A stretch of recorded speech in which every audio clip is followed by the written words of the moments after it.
On the morning of January 19, 1991, two MiG-29 Fulcrums ambushed a pair of F-15C Eagles over Iraq. Not a fair fight.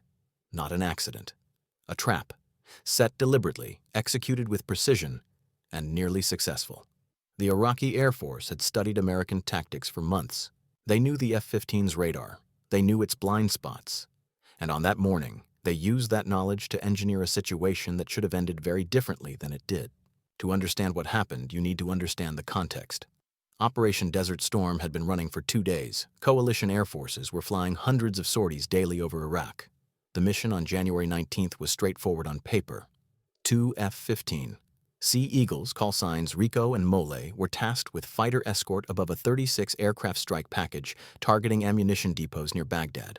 Captain Cesar Rodriguez and Captain Craig Underhill were providing air cover while waves of F-16s dropped 2,000-pound bombs on Iraqi infrastructure below.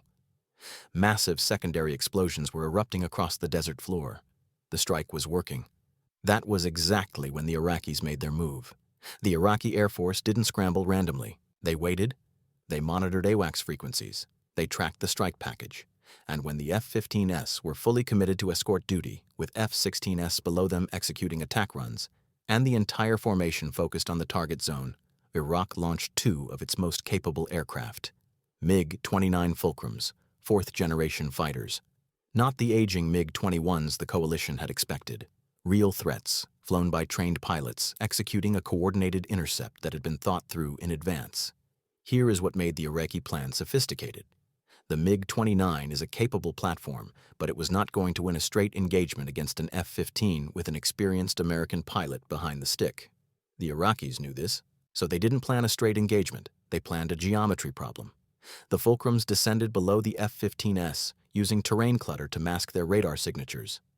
Ground return noise creates blind spots in airborne radar systems. An aircraft flying low and angling correctly can essentially disappear from a radar screen, not because it's stealthy, but because the physics of radar propagation work against the platform trying to track it. The Iraqis exploited this precisely. They would appear on Rodriguez's radar, provoke a tracking lock, then maneuver into the clutter and vanish. Appear. Disappear. Again. Again. Each time pulling the F-15s slightly further north, slightly further toward Baghdad. Rodriguez understood what was happening. He was watching the geometry develop in real time. The Fulcrums weren't attacking. They were hurting. Every disappearance was intentional. Every reappearance at 12 nautical miles was calculated. They were drawing the F-15s into the city's air defense envelope, a layered network of S-125 Neva surface-to-air missiles protecting Baghdad's outer ring. Get the Americans focused on the Fulcrums in front of them and walk them straight into a kill zone they couldn't see coming. Rodriguez felt the pull of it. His job was also to keep those F-16s safe. If he and Mole broke off the intercept, the strike package below would be naked against the Fulcrums. He made a decision. Hold position. Keep pressure on the Fulcrums. Give the strike aircraft time to finish and egress. That decision almost killed him, because the Fulcrums in front of him were not the real threat. They never were. While Rodriguez was watching his radar screen, managing the disappearing pair ahead, a third MiG-29 was approaching from his left side at high speed, radar off, outside the forward cone of the F-15's primary sensor. No radar means no radar warning receiver alert. No alert means no reaction. The Iraqi pilot was invisible, closing rapidly, and his wingmen in front were keeping Rodriguez's eyes exactly where Iraq needed them. 12 miles. 16 miles. The kill shot was being lined up from an angle Rodriguez couldn't see. This is not improvisation. This is a coordinated ambush. In the AWACS aircraft monitoring the battle space, controller Mark White had technically handed the engagement off to another controller when the F-15s crossed sector boundaries. Protocol. But White kept glancing at the picture. He saw the third contact materializing from the north. He saw it closing. He watched the distance shrink through 18 miles, 16, 15. The F-15s weren't reacting. At 14 miles, well inside R-27 missile range, he made a call that broke the rules of sector handoff procedure. He keyed the radio. He told Rodriguez where to look. That call changed everything. Rodriguez heard the warning and instantly dumped his external fuel tanks. He broke hard into the new contact. The nose of his F-15 swung toward the inbound Fulcrum, and the radar locked immediately. 8 nautical miles. point blank by air combat standards. In that same moment, the Iraqi pilot was told the Americans were directly ahead. He switched his radar on. Rodriguez's warning receiver lit up with the number 29. Both aircraft now knew exactly where the other was. Both were supersonic. Both were armed. The window for a clean missile shot was measured in seconds. Rules of engagement required visual identification of any contact inside 10 miles.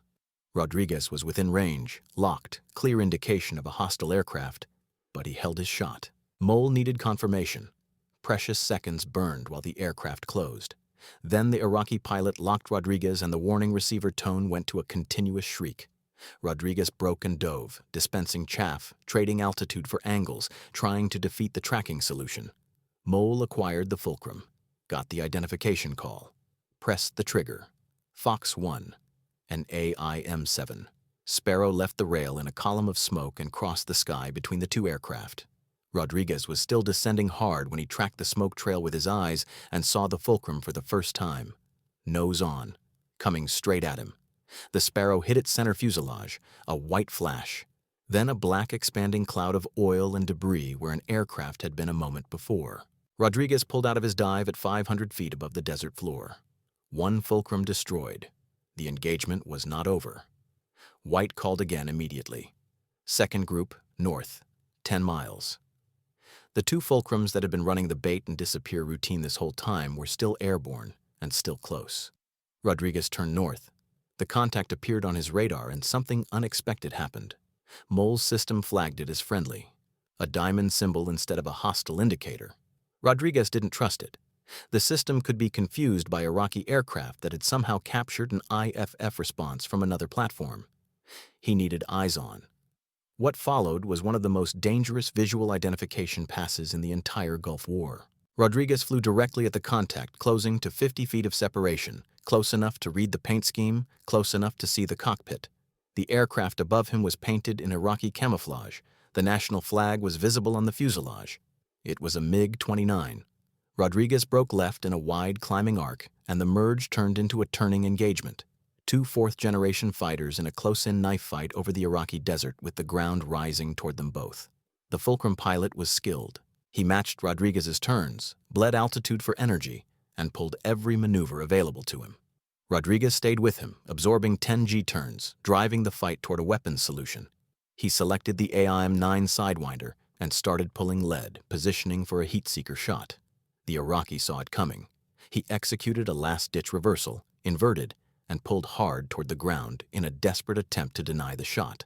Rodriguez watched the nose of the Fulcrum track downward. He did not follow. At that altitude, following meant flying into the desert. He broke upward and left. The Iraqi pilot tried to recover. He pulled the throttles to full military power and fought the nose back toward the horizon. The Fulcrum's engines screamed past their structural limits. The aircraft did not stop descending. The MiG-29 hit the desert floor at speed and disintegrated in a column of sand and fire.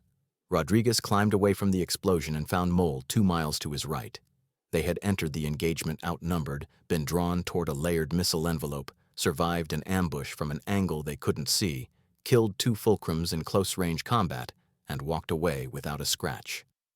Cesar Rodriguez finished his career with 3 aerial kills.